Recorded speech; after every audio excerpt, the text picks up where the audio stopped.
नमस्कार, मी आबा शिंदे. आपण बघत आहात माझ्यासोबत JNCCT न्यूज आणि कॅमेरावर आहे सुमेध जिरवणकर आणि मयूर सांगुळे.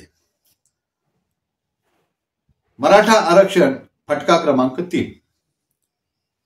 पहिल्या दोन्ही फटक्यांना बीड आणि परभणी या व्हिडिओंना आमच्या दर्शकांनी भरभरून प्रतिसाद दिला. त्याचप्रमाणे आता तिसरा फटका घेऊन आलो आहे मी जालन्याचा.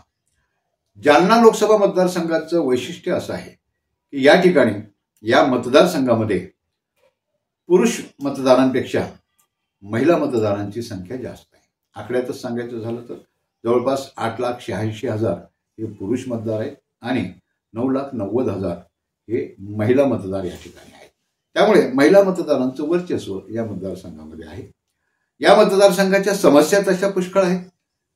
पुन्हा एकदा भाजपाच्या वतीने विद्यमान खासदार आणि विद्यमान रेल्वे राज्यमंत्री रावसाहेब दानवे यांना पुन्हा मैदानात उतरवण्यात आलेलं आहे. तर काँग्रेस आघाडीच्या वतीनं माजी आमदार कल्याण काळे यांना त्या ठिकाणी उमेदवारी दिलेली आहे. 2014 आणि 2019 या निवडणुकीमध्ये कैलास अवताडे हे काँग्रेसचे उमेदवार होते आणि रावसाहेब दानवे आणि अवताडे यांच्या मतामध्ये जवळजवळ दुपटीचा फरक होता.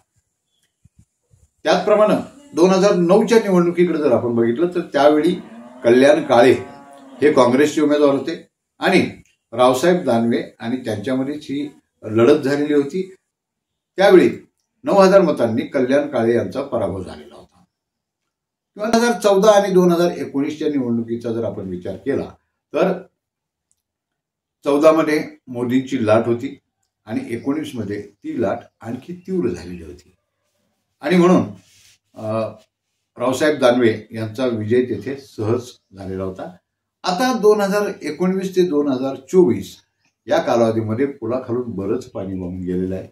जशी निर्विवाद सत्ता मिळाल्यामुळे सत्ताधाऱ्यांमध्ये जे सत्तेचा उन्माद यायला पाहिजे किंवा तो नैसर्गिकरित्या येतो तो काहीसा जास्तच या सरकारमध्ये आला, मोदी सरकारमध्ये. आणि मोदी सरकारनं ज्या पद्धतीनं शासकीय यंत्रणांचा त्याचप्रमाणे सत्तेचा विरोधकांचं दमन करण्यासाठी जो वापर केला आणि विरोधकांवर भ्रष्टाचाराचे आरोप करायचे आणि मग त्या विरोधकांना आपल्यात सामील करून घ्यायचं आणि ते भ्रष्टाचाराचे आरोप हे सगळे थंड बस्त्यात टाकायचे. ह्या प्रक्रियेमुळे सर्वसामान्य जनतेच्या मनामध्ये देखील आता ह्या सर्व कारवायांबद्दल शंका निर्माण झालेली आहे आणि सरकार तोडून पक्ष फोडून जोडतोड करून आपली ताकद वाढवायची ही जी नीती भाजपाने अवलंबलेली आहे या नीतीचा देखील आता सर्वसामान्य जनतेला तिटकार आलेला आहे. जे सरकारमध्ये घडतं तेच सरकारच्या घटकांमध्ये देखील घडत असतं. पर्यायानं आणि परिणामानं रावसाहेब दानवे यांच्या देखील वर्तनामध्ये प्रचंड फरक पडला. आरेरावी त्यांच्यामध्ये आली असं मतदारांचं म्हणणं आहे आणि या मतदारसंघामध्ये रावसाहेब दानवे यांच्या विरुद्ध प्रचंड रोष आहे. त्यातच गेल्या 2 वर्षामध्ये जे मराठा आंदोलन जरांगे पाटलांनी जे आंदोलन छेडलं आणि ते आंदोलन ज्या पद्धतीनं ते फोफावलं त्याचे परिणाम प्रामुख्यानं बीड, जालना आणि परभणी या जिल्ह्यांमध्ये तीव्र परिणाम दिसून येणार आहेत याबद्दल काही शंका नाही.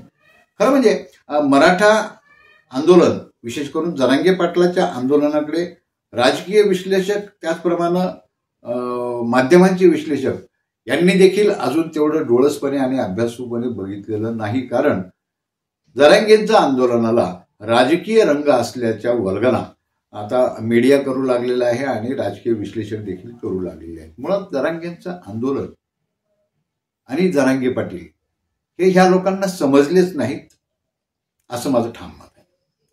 कारण जरांगे पाटलांचं आंदोलन हे विस्थापित मराठ्यांसाठीचं आहे. विस्थापित मराठे प्रस्थापित मराठ्यांसाठी ते नाही किंवा प्रस्थापित मराठे त्या आंदोलनाकडे त्या पद्धतीनं आणि त्या भूमिकेतून बघत देखील नाही.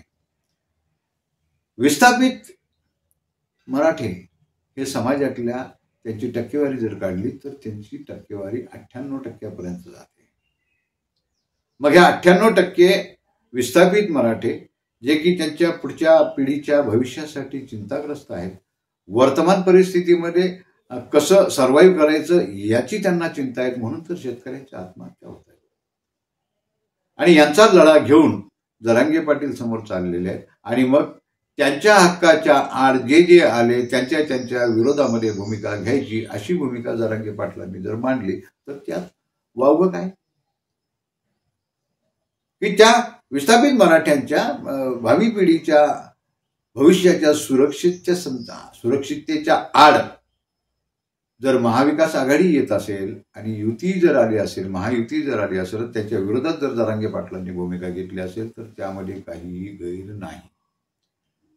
आणि हा मेसेज हा सगळा तो 98% विस्थापित मराठ्यांच्या भावना अत्यंत तीव्र आहेत आणि म्हणून ते जरांगे पाटलांना फॉलो करतायत. या जालना लोकसभा मतदारसंघामध्ये देखील हा मराठा आरक्षण आंदोलनाचा प्रस्थापितांना 100% फटका बसल्याशिवाय राहणार नाही. की आम्ही जेव्हा समाजामध्ये वावरतो आणि फिरतो, मतदारांमध्ये चर्चा करतो ना, त्यातून हे आम्हाला फीडबॅक मिळालेला आहे. आम्ही काही कोणाचं समर्थन करत नाही किंवा कोणाचा विरोध करायचा म्हणून विरोध करत नाही, परंतु प्रस्थापितांना मराठवाड्यामध्ये, महाराष्ट्रामध्ये ही निवडणूक जड जाईल केवळ आणि केवळ मराठा आरक्षणाच्या भूमिकेमुळे, जरांगे पाटलांच्या भूमिकेमुळे, मराठा समाजाच्या भूमिकेमुळे. मराठा समाज म्हणजे पुन्हा मी बोलतोय की जो विस्थापित मराठा समाज आहे, या मराठा समाजाच्या वतीने ते या निवडणुकीमध्ये प्रस्थापितांना नक्कीच जबर धक्का बसल्याशिवाय राहणार नाही. आणि या आरक्षणाचा फटका जालन्याला रावसाहेब दानवेंना जर बसला तर त्यात मला तरी मुळीच आश्चर्य किंवा नवल वाटण्याचं काही कारण नाही. आता जालन्याच्या एकंदर जे उमेदवार घोषित झालेले आहेत, आता आघाडीचा उमेदवार सगळ्यात शेवटी घोषित झाला, कल्याण काळे माजी आमदार, जे की मी सांगितलं 2009 मध्ये 12,000 मतांनी केवळ त्यांचा पराभव झालेला होता. एक स्वच्छ प्रतिमा आहे, माजी आमदार आहेत, निवडणुकीचा अनुभव आहे. आणि जेव्हा त्यांनी प्रचाराचा नारळ राजूर गणपती या देवस्थानामध्ये जाऊन दर्शन घेऊन प्रचाराचा नारळ फोडला, अचानकपणे तो कार्यक्रम ठरला, दौरा ठरला. मात्र उत्स्फूर्तपणे ज्या पद्धतीनं तिथे कार्यकर्ते जमा झाले आणि मोठ्या मेळाव्याचं स्वरूप आलं, त्यावरून लोकांच्या भावना काय आहेत याची लिटमस टेस्ट ती म्हणायला हरकत नाही. अर्थात आत्ताच त्या निवडणुकीचं चित्र काय असेल यावर बोलणं घ्यायचं ठरणार आहे. मात्र एवढं नक्कीच की ओपनिंगला पहिल्याच बॉलवर या निवडणुकीच्या खेळामध्ये जालना लोकसभा मतदारसंघातून माजी आमदार कल्याण काळे यांनी पहिल्याच चेंडूवर षटकार ठोकलेला आहे. पुढची इनिंग त्यांची बघण्यासारखी असणार आहे आणि या निवडणुकीचा निकाल देखील आपल्याला आश्चर्यकारक लागला तर नवल वाटणार नाही असं आम्हाला तरी वाटतं. हा व्हिडिओ आपल्याला कसा वाटला आम्हाला कॉमेंट बॉक्समध्ये अवश्य कळवा. आणि जर हा व्हिडिओ आपल्याला आवडला असेल तर लाईक शेअर जरूर करा आणि आमचं चॅनल सबस्क्राईब करून बेल आयकॉनचं बटन दाबायला विसरू नका.